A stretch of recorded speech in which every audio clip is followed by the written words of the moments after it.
Welcome in, everyone, to another edition of the GSMC College Football Podcast, brought to you by GSMC Sports Network. I'm your host, as always, Tommy Brzee. It is Thursday, January 23rd around here, and we have a great show for you today. We're going to start talking a little bit about Ryan Day and Ohio State and kind of the formula that they gave this year for the 12-team format. Definitely a little bit different than what the 4-team was, but still has the same core principle that a lot of the past champions have had. I'll get into that in the first segment. Then we'll get to some final thoughts of the first 12-team playoff. A lot of different things to pull from it. Some great positives, a couple of negatives that if we just get a couple of different tweaks over the next couple of years could be an A-plus product. And then we'll take an early look at that week 1 in 2025. An incredible week 1. A lot of different games to look at, and we'll jump into the big time ones in this third segment. Then we'll get to some sleepers of the 2025 season as I see it right now. Obviously, a lot of things will change between now and spring, but definitely want to get those on y'all's radar. And then we'll finish it off, do a couple of season superlatives for the 2024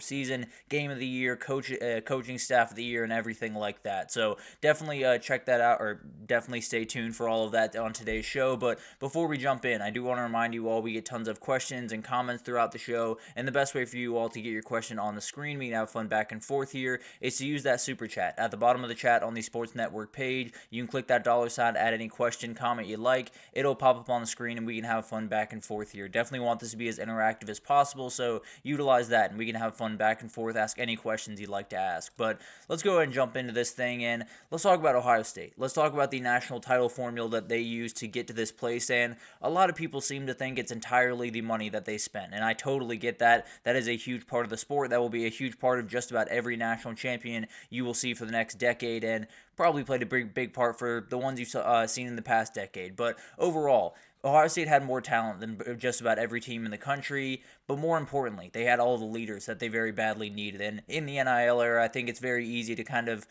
sort of discount what it takes to win a national title, what it really means to get all those guys pulling in the same direction for 16 games or 17 games out of the year. It is a very tough thing to do, but there's a lot of great things that this team had, and obviously a lot of that had to do with the elite talent level and some of the things they did in the NIL world. But the biggest thing that really kind of propelled them to this moment was the thing that's kind of been the world of college football for a very long time. Recruiting is going to beat portal. That's just the reality of the situation. Now, I'm not telling you that Ohio State didn't benefit from the portal this offseason. They absolutely did, bringing in guys like Caleb Downs, Quinshon Judkins, Will Howard. Seth McLaughlin was a huge player for them at center for a very long time this year. So, obviously, picked up the guys that they very much needed to pick up at different kind of positions of need. But the 2021 senior class is the one that really made this special, and they haven't beaten Michigan. They also leave national champions. So a very special group between Jack Sawyer, JTT, Donovan Jackson, Emeka Egbuka, Travion Henderson, and a ton more guys. Lathan Ransom came in the year before that, actually. So very talented and very experienced guys in that group where I understand the money was spent. There's no doubt about that. But it was spent on the guys that had been there, that had signed there when they were 18 years old and that had been there for 3 or 4 years. And now you put them in a position where they're the leaders of this football team. And it's incredible to watch what this group has done. And I think when we talk about how much money was spent, when we talk about the NIL and all that stuff, it's very easy to discount just how hard it is, regardless of the money that you're going to put into your team, just how hard it is to get everyone pulling in the same direction, and just how hard it is to keep some of these guys intact, as long as you want to keep them intact, especially for Ohio State with all of the talent they got back this year. But across the country, keeping guys in your program is a whole other chore at this point, and it's definitely something that at Ohio State you have to deal with pretty much every offseason. They're probably dealing with it right now, if I'm being totally honest. So recruiting is the biggest thing. There's no doubt about that. You know, getting guys from high school and developing them into the elite players they can be is obviously the way you're going to want to build your roster, and that's the exact way that Ohio State did. They patched holes where they very much needed it in the portal, but overall, this is a recruited team, not necessarily a portal team by any respect. You do have to get the right quarterback, though, and sometimes that does come from the portal. Sometimes that does come from Kansas State and Will Howard, and it's a guy that we talked about it in the offseason. Will Howard, from a numbers perspective and really in some different ways from an ability perspective, was not a huge upgrade over Kyle McCord. Now, what he did give them was the running threat, and that was a huge piece of this offense, especially in the last 4 games of the year where you definitely needed that little wrinkle to add to the offense. It really helped them on long third downs where they'd be trying to guard Jeremiah Smith and Emeka Egbuka, and he'd just take off for 11 yards. That was a huge, huge piece of this offense really throughout the year, but especially in the last 4 games. But then you look back at what Kyle McCord did at Ohio State. He had great numbers. He did some great things there. It obviously wasn't a locker room fit. It obviously was not the fit that both of them wanted it to be, so Ohio State decided to move on. So did Kyle McCord, and I think it was better for both of them. I think Kyle McCord fit a little bit better at Syracuse. I think Will Howard came in and fit really well at Ohio State, and I think that's the one thing that might get a little bit overshadowed in all of this is how insanely tough it is to do what Will Howard did this year, where you walk into a team where you're probably the 8th or ninth most talented guy on that roster, or not on that roster, on that offense, if I'm being totally honest. You're probably not nearly the most talented guy.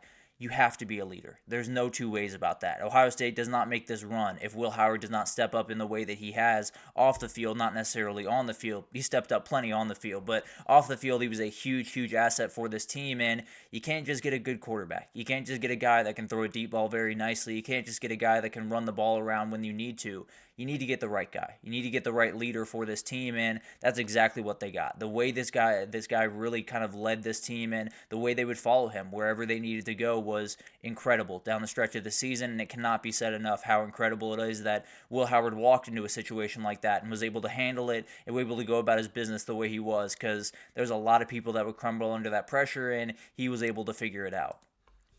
And then you got to have line of scrimmage depth. You're going to play 16 games. At the very least, you're going to play at least 16 games in a year now, and you got to make sure you have your guys ready. And you got to make sure, especially up front, you have them ready, because we saw what Ohio State went through this year. You know, you lose Josh Simmons halfway through the year. Donovan Jackson has to kick out to the left tackle, and he ends up being really the MVP of the entire year. He gave up one pressure during the CFP when he kicked out to left tackle, was absolutely incredible, and it was a huge piece of what they were doing. And then you talk about Seth McLaughlin going out and Carson Hinsman just kind of sliding into that center position. It was really incredible what this O-line was capable of doing, and it didn't necessarily look like a huge strength going into the season was this O-line. It ended up being one. It ended up being kind of the thing that delivered them a playoff in a lot of different ways, especially Donovan Jackson stepping in for Josh Simmons. That was one of the biggest moves that they made the entire year, and it was one that really, really paid off. Josh Simmons was will be a first-round pick, almost no doubt about it, and Donovan Jackson, frankly, very well should be as well at the same position. So remarkable stuff from him. And then when you talk about the defensive line, not necessarily the biggest of deals by any respect, but JTT went down in a number of different games, a number of different ways throughout the year, and Kenyatta Jackson just stepped up and played really great football, not necessarily to the pass rush level of a JTT, but really, really good. And the depth of a team still finds a way to win. You know, when you have 16 games to play, when you have so many teams focusing so much on the portal and maybe not quite as much of keeping the right guys in that room, you have a lot of teams that can prioritize depth, that can find a way to get the right guys in that room. You won't necessarily have the crazy depth that a Alabama or a Georgia or even Ohio State had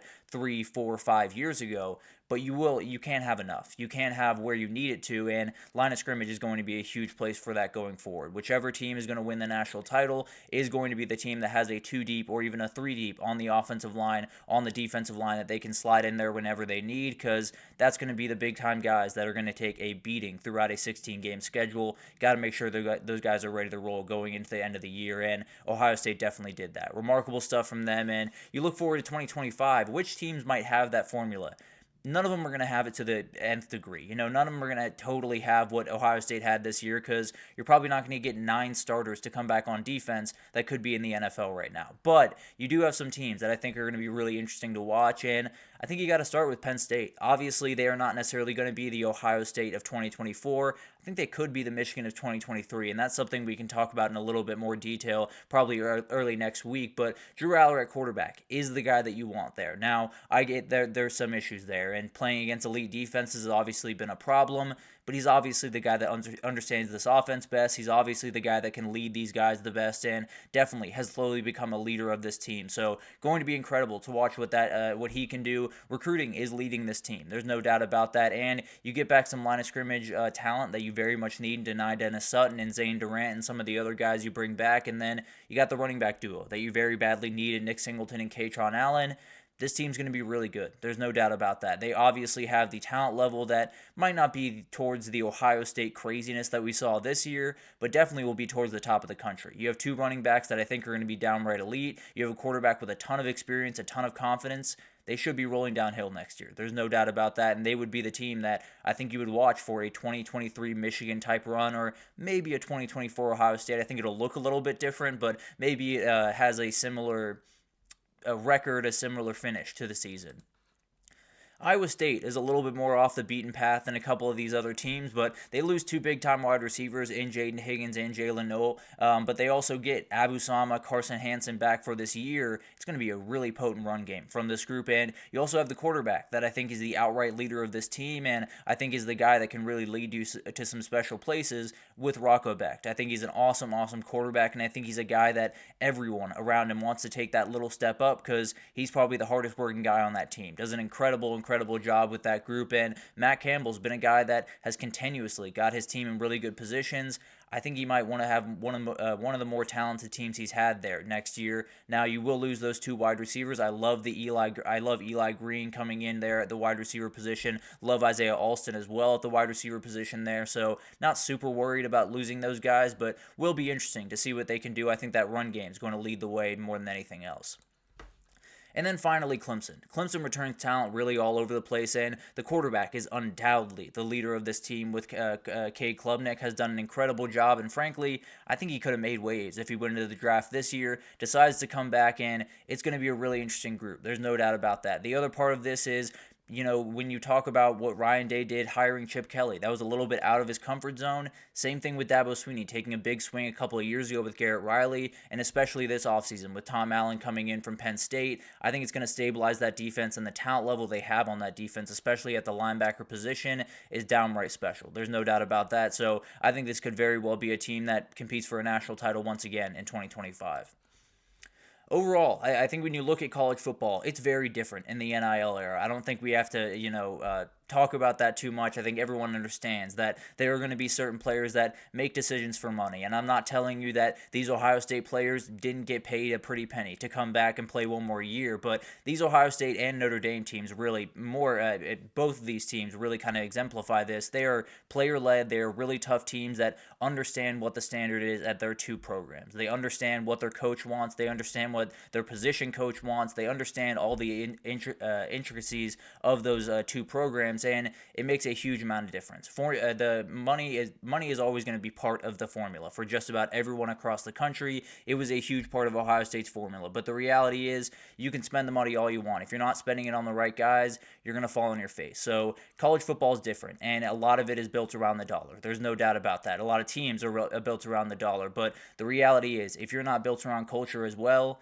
you're going to be in trouble. You're not going to win a national title. It's happened for a number of teams in the past. I think it might continue to happen maybe at a higher clip going forward because you got to win 16 games. If you're not together as a team winning 16 games, you're not going to get there. That's just the reality of the situation. A couple of those teams fell victim to that this year. I have to assume a couple of them will fall victim to that next year. So that'll be a really interesting thing to watch. But let's give some final thoughts on that 12-team CFP. Right after this break, let's get into the big-time pros, the big-time cons, and how just a couple of tweaks to this thing could really make it special. And we'll talk about it right after this, so stick with us.